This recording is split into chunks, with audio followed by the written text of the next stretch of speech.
সুপ্রভাত বন্ধুরা, কেমন আছেন? আশা করি ভালোই আছেন। আর আত্মিকা ব্লগে আপনাদের সবাইকে স্বাগত।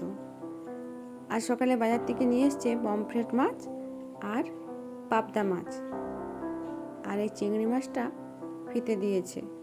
আজকে ভাবছি এই পমফ্রেট মাছগুলো দিয়ে আলু দিয়ে ঝোল বানাবো। নুন হলুদ মাখিয়ে নিয়েছি আর আলু সিদ্ধ করে নিয়েছি।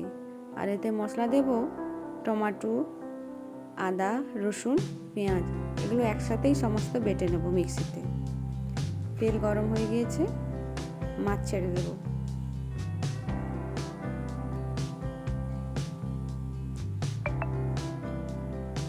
আমি এক এক করে সমস্ত মাছগুলি ভেজে নেব। আর পমফ্রেট মাছগুলো আমি বেশি ভাজবো না, হালকা ভাজা করব।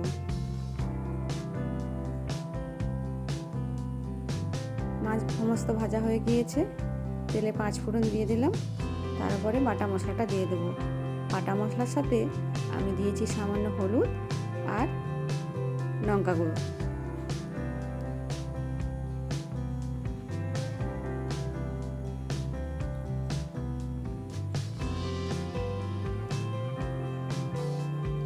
সামান্য ধনে গুঁড়ো আর জিরে গুঁড়ো। এবার মশলাটিকে ভালোভাবে কষিয়ে নেব। কষানো হয়ে গিয়েছে, সেদ্ধ করা আলু ঢেলে দেব।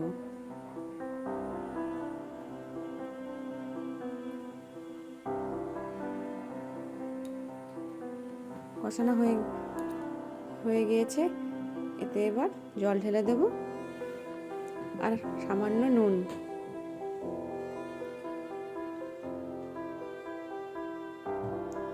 এবার ঢাকা দিয়ে কিছুক্ষণ ফোটাবো।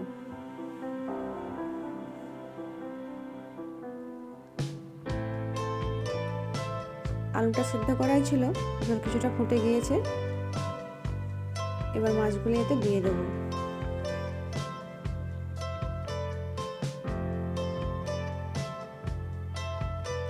মাছ দিয়ে কিছুক্ষণ ঢাকা দিয়ে দেব। হয়ে গিয়েছে, ঝোলটা নামিয়ে নেব।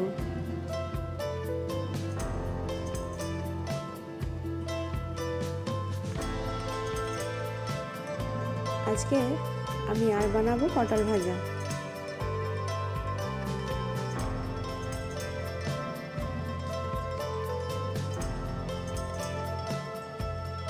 এই যে পটল ভাজা চাপিয়ে দিয়েছি, কিন্তু লাস্ট পর্যন্ত পটল ভাজাগুলো আপনাদেরকে দেখাতে পারবো না, কারণ পটল ভাজাগুলো কালো হয়ে গিয়েছিল। মেয়ের জন্য বানাচ্ছি টিফিনের জন্য ডিম পাউরুটি।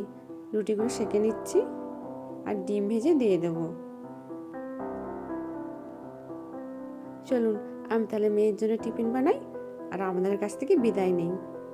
ভালো থাকবেন, সুস্থ থাকবেন। আজকের মতো নমস্কার।